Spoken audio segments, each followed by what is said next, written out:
नमस्कार। सुबह सुबह जब आंख खुली तो मैंने अपनी खिड़की से झांक कर देखा कि एक देश के भविष्य होनहार नेता ट्विटर वाली चिड़िया के कान में कुछ फुसफुसाते हुए पतंग उड़ा रहे हैं। कहना चाहते थे शायद कि मेरी कोई खबर देशवासियों तक पहुंचा दो।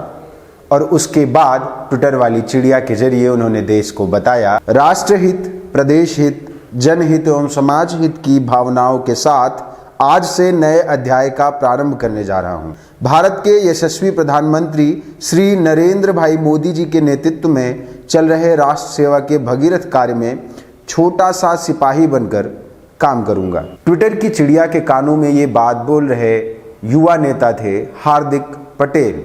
गुजरात में पाटीदार आंदोलन के जरिए एक राष्ट्रीय नेता बनने के बाद और कांग्रेस का अध्यक्ष बनने तक के सफर में हार्दिक पटेल ने लगातार भारतीय जनता पार्टी का विरोध किया था। जब भी मौका मिला नरेंद्र मोदी के ऊपर कटाक्ष करते रहे, उनके बारे में बुरा भला बोलते रहे और उनको लगातार झूठा, फेंकू और तमाम बातें बोलते रहे।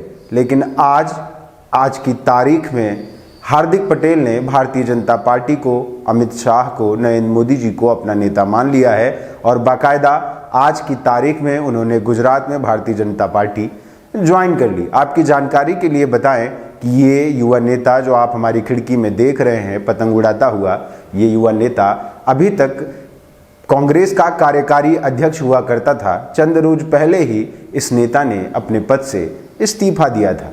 जब इतनी बात फैली तो ट्विटर की चिड़िया के जरिए कही गई इनकी तमाम बातों को लोग खोजने लगे, क्योंकि ट्विटर की चिड़िया बड़ी खतरनाक है। कोई भी बात जो इसके कानों में कही जाती है लोग भूलते नहीं हैं और उसको याद करते हैं तो सबको बताने लगते हैं। खैर, कुछ ट्वीट डिलीट हो गए, लेकिन डिलीट होने से पहले स्क्रीनशॉट में कन्वर्ट हो गए। तो सुनिए जरा, इससे पहले हार्दिक पटेल साहब भारतीय जनता पार्टी और नरेंद्र मोदी जी के बारे में क्या बोल रहे थे। हार्दिक पटेल जी का 2016 का एक ट्वीट है।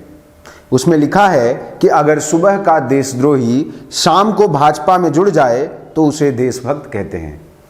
और आपको बता दें कि आज की तारीख में भी हार्दिक पटेल जी के ऊपर देशद्रोह का मुकदमा चल रहा है।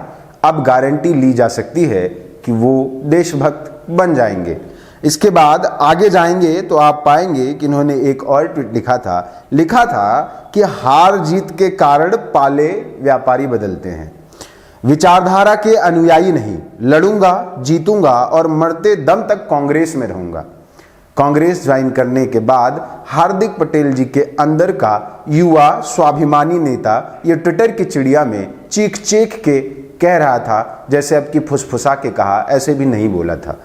इसके बाद आते हैं, इन्होंने लिखा था कि भाजपा में सही लोगों को सम्मान नहीं दिया जाता, लेकिन जो अमित शाह के पैरों की जूती बनकर रहता है उनको आगे किया जाता है। बड़ी मुश्किल घड़ी है। अगर आज हार्दिक पटेल को सम्मान मिल रहा है तो उस पे उंगलियां और सवाल दोनों खड़े हो रहे हैं। हार्दिक पटेल का एक आखिरी ट्वीट जो मैं पढ़ के सुनाऊंगा, तमाम ट्वीट हैं जिन्हें खोजना पड़ेगा, और एक कविता भी इन्होंने बड़ी अच्छी लिखी थी, मैं वो भी सुनाऊंगा। पहले ये ट्वीट सुनिए। लिखते हैं कि जनता द्वारा चुने हुए प्रतिनिधि जनता से द्रोह कर अपने स्वार्थ के लिए पार्टी बदलते हैं, तब ऐसे स्वार्थी नेताओं को चौराहे पर खड़ा कर चप्पलों से पीटना चाहिए। ये चप्पलों से जो संबंध है भारतीय जनता पार्टी और उससे जुड़े तमाम नेताओं का, वो अलग ही मोह है, और खासकर चौराहे पे चप्पलों से पीटे जाने का जो संबंध है।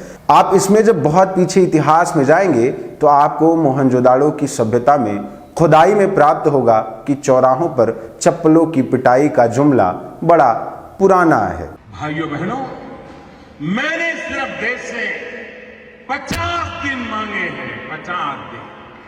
30 दिसंबर तक मुझे मौका दीजिए मेरे भाइयों। अगर 30 दिसंबर के बाद कोई मेरी कमी रह जाए, कोई मेरी गलती निकल जाए, कोई मेरा गलत इरादा निकल जाए, आप जिस चौराहे में मुझे खड़ा करेंगे, मैं खड़ा होकर के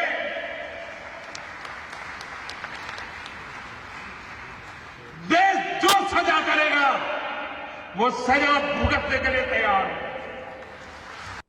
अब एक आखिरी कविता जो हार्दिक पटेल ने ट्विटर की चिड़िया के कानों में सुनाई थी, हार्दिक पटेल लिखते हैं कि श्री राम कह गए सिया से, ऐसा कलयुग आएगा, गोडसे का मंदिर बनेगा, तंबू में राम विराजा जाएगा। मार न सका एक अंग्रेज को, वो गांधी मार के हिंदू कहलाएगा। जो निभा न सका पत्नी से, दूसरों की सीढ़ी बनवाएगा। बांटेगा हिंदू को मुस्लिम से, दलित को भी खा जाएगा। गाय को कहकर अपनी माँ, उसका मांस तक बेच खाएगा। ये जो आखिरी दर्द भरा ट्वीट हमने आपको सुनाया, इसके साथ जितने भी ट्वीट हमने सुनाए, ये हार्दिक पटेल ने अपनी जवानी के जोश में युवा नेता के तौर पर भारतीय जनता पार्टी के विरोध में लिखे थे। तब वो कांग्रेस छोड़ के पक्के नेता नहीं बने थे और भारतीय जनता पार्टी में शामिल भी नहीं हुए थे, लेकिन अब तो शामिल हो चुके हैं। लेकिन नरेंद्र मोदी जी की तारीफ करने के बाद हम आपको कुछ ऐसे वीडियोस दिखाना चाहते हैं जो आज इंटरनेट पे वायरल भी हो रहे हैं और हार्दिक पटेल जी ने हार्दिक खुशी के साथ नरेंद्र मोदी जी के लिए कहे थे। जरा ये वीडियो देखिए। ये तो मजदूरों की भूमि है, किसानों की भूमि है। आप इतने ठंडे ठंडे क्यों बैठे हैं? ढीले ढीले बैठे जैसे कोई आसमान से यमराज आकर हमारे सामने खड़ा। हाँ है, यमराज दिल्ली में बैठा है, मुझे मालूम है, लेकिन अभी तो नहीं है ना। अभी भारतीय जनता पार्टी खुद गद्दार पार्टी है। नरेंद्र मोदी फेंकू है। आप क्रम से देख सकते हैं कि एक वीडियो में हार्दिक पटेल नरेंद्र मोदी जी को फेंकू कहते नजर आ रहे हैं, दूसरे में अमराज और तीसरे में भारतीय जनता पार्टी को ही पूरी तरह से झूठी पार्टी गिना रहे हैं। अब हार्दिक पटेल कैसे भारतीय जनता पार्टी के साथ एडजस्ट करेंगे, कैसे अपने साथी आंदोलनकारियों को यह समझा पाएंगे कि जिस पार्टी का विरोध करना उनकी विचारधारा की महत्ता को दर्शाता था, अब उसी पार्टी में एडजस्ट कैसे करेंगे। और एक हार्दिक पटेल की कहानी से, उनकी लड़ाई से, उनके आंदोलन के बाद से आज तक जिस शिखर पे हार्दिक पटेल पहुंचे हैं, वहां तक पहुंचने की लड़ाई को अगर आप समझेंगे तो आप समझ पाएंगे कि एक अच्छे नेता, एक सच्चे नेता और एक बेहतरीन नेता बनने के गुण आप अपने अंदर कैसे पैदा करें, किस तरीके से ट्विटर की चिड़िया के कानों में झूठ बोलें, जनता के दिमाग में कुछ भरें और अपने दिल में कुछ भरें और वक्त के साथ बदलते रहें, तभी आप एक बड़े नेता बन सकते हैं। लेकिन सवाल अब भी यही है कि हार्दिक पटेल ये मान के तो गए हैं कि वो एक बड़े नेता बनेंगे, लेकिन खुद उन्हीं का एक ट्वीट कहता है कि भारतीय जनता पार्टी में अच्छे लोगों का सम्मान नहीं होता। अगर हार्दिक पटेल अच्छे नेता हैं तो उनके लिए भारतीय जनता पार्टी भी खतरा हो सकती है। और ब्लू कट की तरफ से मैं सिर्फ एक बात कहना चाहूँगा कि अगर आपके अंदर राजनीति है और आप में एक बड़ा नेता बनने की क्षमता है, तो जरूरी नहीं है कि आप कांग्रेस छोड़े तो भाजपा में चले जाएं और भाजपा छोड़े तो कांग्रेस में चले जाएं। देश में और भी विकल्पों की आवश्यकता और स्पेस है। धन्यवाद। बने रहिए ब्लू कट के साथ। बहुत बहुत शुक्रिया।